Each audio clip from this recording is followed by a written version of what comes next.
Dans cette vidéo, nous allons étudier les relations trigonométriques. Soit x un angle aigu dans un triangle rectangle, on a deux relations trigonométriques.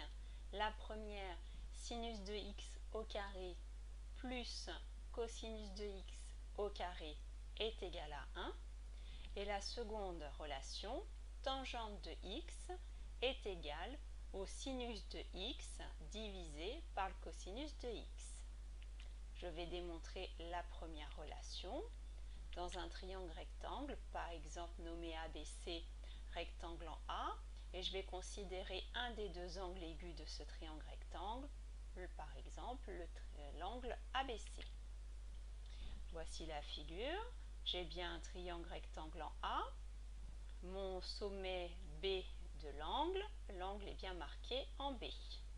Je vais utiliser le membre de gauche de la relation, sinus de x, ici mon angle s'appelle ABC, sinus d'ABC au carré, plus cosinus d'ABC au carré.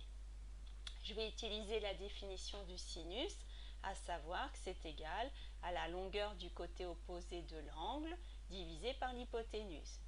Ici, en considérant l'angle orange, le côté opposé en face est AC et l'hypoténuse ici dans ce triangle est BC. Si bien que le sinus d'ABC est égal à AC divisé par BC. Je fais de même avec le cosinus, qui est le côté adjacent à l'angle, c'est bien AB, divisé par l'hypoténuse BC. J'ai ainsi deux fractions. Je veux obtenir que cette somme des deux fractions est égale à 1. Pour cela, je vais distribuer le carré au numérateur et au dénominateur de mes deux fractions. Ainsi, c'est égal à AC au carré divisé par BC au carré plus AB au carré divisé par BC au carré. J'obtiens donc deux fractions ayant le même dénominateur pour lequel donc je ne peux additionner les numérateurs. J'obtiens ainsi AC au carré plus AB au carré. Au numérateur, j'ai un des deux côtés de l'angle droit au carré plus le second côté de l'angle droit au carré. Pythagore me donne la relation comme quoi cette somme des deux côtés au carré est égale à l'hypoténuse BC au carré. J'obtiens ainsi une fraction ayant le même numérateur et le même dénominateur. J'ai ainsi un nombre divisé par lui-même. C'est donc égal à 1. Démontrons maintenant la deuxième relation en utilisant toujours le même triangle rectangle et le même angle aigu ABC de sommet B. Je vais prendre le membre de droite de la relation, sinus de x divisé par le cosinus de x, et prendre les définitions du sinus et du cosinus.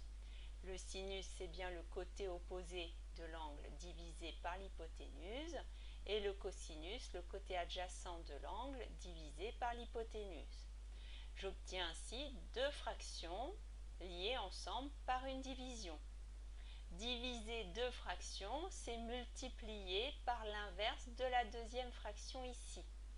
Ainsi, j'obtiens ma première fraction réécrite, côté opposé à l'angle divisé par l'hypoténuse, multiplié par l'inverse de la deuxième fraction, à savoir hypoténuse sur côté adjacent de l'angle. Je vais réduire cette fraction, à savoir en simplifiant, en supprimant les hypoténuses. J'obtiens alors le côté opposé de l'angle divisé par le côté adjacent de l'angle, qui est exactement la définition de la tangente de l'angle.